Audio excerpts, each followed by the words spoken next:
ضرور جو احتیاطی تدابیر ہیں اس کے لیے اس کو اختیار کرنا توکل کے منافی نہیں، بلکہ جو احتیاط آج یہ بتا رہے ہیں ان تمام قسم کے احتیاط کی تعلیم ہمارے مذہب میں پہلے سے ہے۔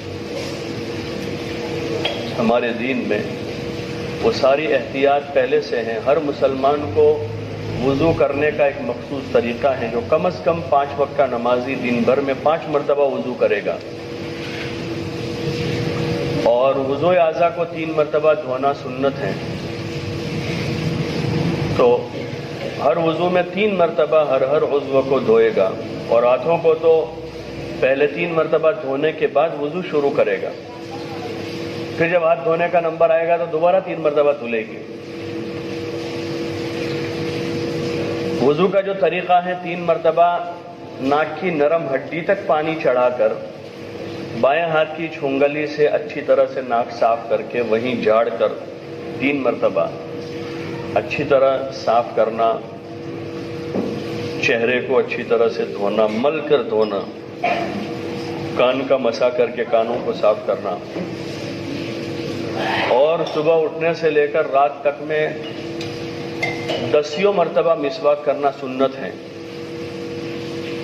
جس سے دانت اور زبان کو اچھی طرح سے صاف کرنا۔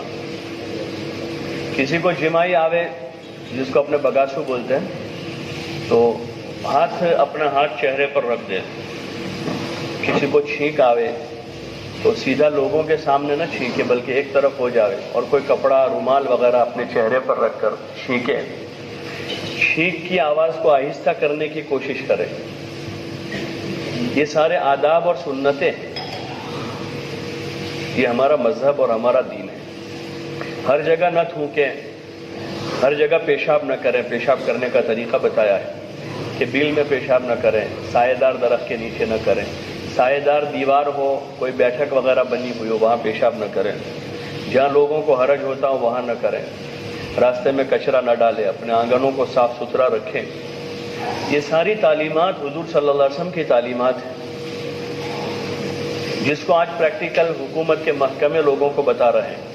ٹریفک پولیس والے پبلک کو کھڑی کر کے بتا رہے ہیں بھائی ایسے ہاتھ دھوؤ اور انگلیوں میں یہاں فلال کرو، یہاں کرو۔ تو یہ تو ہمارا مذہب، ہمارا دین، اور ہمارے دین کی شروعات اور ابتدا یہاں سے تو ہوتی ہے۔ کتاب الطہارت کے جو ابواب ہے اس میں استنجے کا طریقہ، استنجے میں اچھی طرح پاک صاف ہونا، تو یہ تدابیر جو ہیں وہ شریعت کے منافی نہیں ہے، بلکہ یہ ہمارا دین، ہمارا مذہب، ہمارا دھرم ہے، جس کی ہر حال میں وائرس ہو یا نہ ہو کوشش کرنی چاہیے۔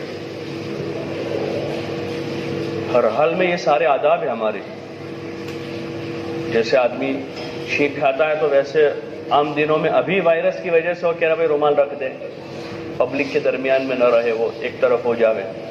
وہ تو ہمارا دین ہے کہ کوئی چھینکنے والا لوگوں کے درمیان نہ چھینکے، تھوکنے والا راستے میں نہ تھوکے۔ جمائی اور بگاسو آوے تو سیدھا لوگوں کے سامنے اپنا منہ یوں کھلا نہ کر دیں، بلکہ اپنا بایاں ہاتھ، اور ہاتھ کا بھی ہتھیلی کا یہ پشت والا حصہ، ہتھیلی والا نہیں، پشت والا حصہ یوں اپنے منہ پر کر دیں جب جمائی آوے تو یہ ہمارا دین ہے، ہمارا مذہب ہے، اور مذہب کی بنیادی تعلیمات میں سے یہ ساری چیزیں ہیں۔ اس لیے یہ توکل اور دین کے منافی نہیں ہے، لیکن اس کے بعد بھی جو کچھ پیش آئے گا وہ اللہ ہی کی طرف سے ہوگا۔ قُل لَن يُصِيبَنَا إِلَّا مَا كَتَبَ اللَّهُ لَنَا، کہ جو کچھ ہم کو پہنچتا ہے وہ ہمارے اللہ کی طرف سے لکھا ہوا ہے، اس کو کوئی ٹال نہیں سکتا ہے۔ وہ مولانا، اور وہی ہمارا مولا ہے، وہی ہمارا کام بنانے والا ہے۔ وعلی اللہ فلیتوکل المؤمنون، اور ایمان والوں کو اللہ ہی پر بھروسہ کرنا چاہیے، ڈرنا نہیں چاہیے۔ زندگی ڈرنے کے لیے نہیں ہے بلکہ ہمت کے ساتھ جینے کے لیے ہے۔ موت ہر ایک کے وقت پر لکھی ہوئی ہے، بغیر بیماری کے آدمی چلتے چلتے چلا جاتا ہے۔ کوئی مرض نہیں تھا، پورے 80 سال 80 کلو کے جسم کے کسی روئے میں بیماری نہیں تھی اور آدمی چلا گیا۔ تو اس لیے جو ڈر کی کیفیت بنائی جا رہی ہے دنیا میں، اس ڈر اور خوف میں بلکہ لوگوں کے لیے تسلی کا سامان کرنا چاہیے اور لوگوں کو تسلی دینی چاہیے کہ بھئی جو کچھ ہوگا وہ اللہ جو چاہے گا وہی ہوگا. ہاں، تدبیر میں کمی نہیں کرنی چاہیے، اس کا انکار بھی نہیں کرنا چاہیے. اگر کوئی احتیاط کر رہا ہے تو اس کو خلاف دین اور خلاف شریعت بھی نہیں سمجھنا چاہیے، بلکہ میں نے جیسے عرض کیا یہ احتیاط اور یہ آداب جو ہیں بیماری کے دنوں کے نہیں ہیں، یہ تو زندگی بھر کے آداب ہیں کہ بھئی آدمی دانتوں کو اچھی طرح صاف کریں، کانوں کو اچھی طرح صاف کریں، اچھی طرح وضو کریں، اچھی طرح مسواک کریں، ہاتھوں کو اچھی طرح دھوئیں. کھانے سے پہلے ہاتھ دھونا سنت ہے ہمارے یہاں، تو ویسے بھی کھانے سے پہلے اچھی طرح دونوں ہاتھوں کو گھٹنوں تک دھونا سنت ہے. وضو میں ہاتھوں کو دھونا سنت ہے، 3 مرتبہ پہلے دھوئیں گے پھر شروعات کریں گے وضو کی. ایسے نجاست اور گندگی کو ادھر ادھر ڈالنا یہ ہمارے دین میں اچھی چیز نہیں ہے کہ آدمی جہاں چاہے تھوک دے.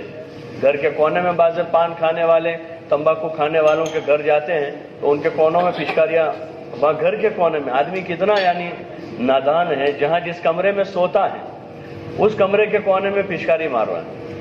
جس کمرے میں سوتا ہے وہی بیڑیاں پی پی کے آدمی کونے میں جمع کر رہا ہے، ڈال رہا ہے. بھائی بیڑی کہاں ڈالنی چاہیے؟ ایک غلط عادت پڑی ہوئی ہے، ٹھیک ہے، تو اس کو اس غلط عادت کو اس کا مرکز گھر تھوڑا بنانا چاہیے. تو یہ ساری تدابیر اور احتیاط وہ ہمارے دین میں پہلے سے کہ آدمی چوکنا رہے، پاک صاف رہے، صاف ستھرا رہے، اپنے آپ کو بھی پاک صاف رکھے، اپنے گھر کو پاک صاف رکھے، اپنی گلی محلوں کو پاک صاف رکھے. حضور صلی اللہ علیہ وسلم نے مدینہ منورہ میں صحابہ کو تاکید کی تھی کہ اپنے آنگنوں کو صاف ستھرا رکھو، یہودیوں کی طرح گندا مت رکھو. اس زمانے میں تعلیم دی. اونٹوں، گھوڑوں، بکریوں کا زمانہ ہے، گھر گھر میں بکریاں ہوتی تھی، گھر گھر میں گھوڑے اور اونٹ ہوتے تھے اور عامةً جانور گندگی کرتے ہیں. تو ایسے زمانے میں حضور صلی اللہ علیہ وسلم تعلیم دے رہے ہیں کہ بھئی اپنے آنگنوں کو صاف ستھرا رکھو. تو یہ جو کچھ تدابیر ہیں اس کی احتیاطی، اس کو دین اور شریعت کے منافی نہیں سمجھنا چاہیے، توکل کے خلاف نہیں سمجھنا چاہیے. یہ تدبیریں ہیں دنیا میں، ان تدبیروں کے ساتھ جینے کا حکم ہے، لیکن ڈرنا بھی نہیں چاہیے.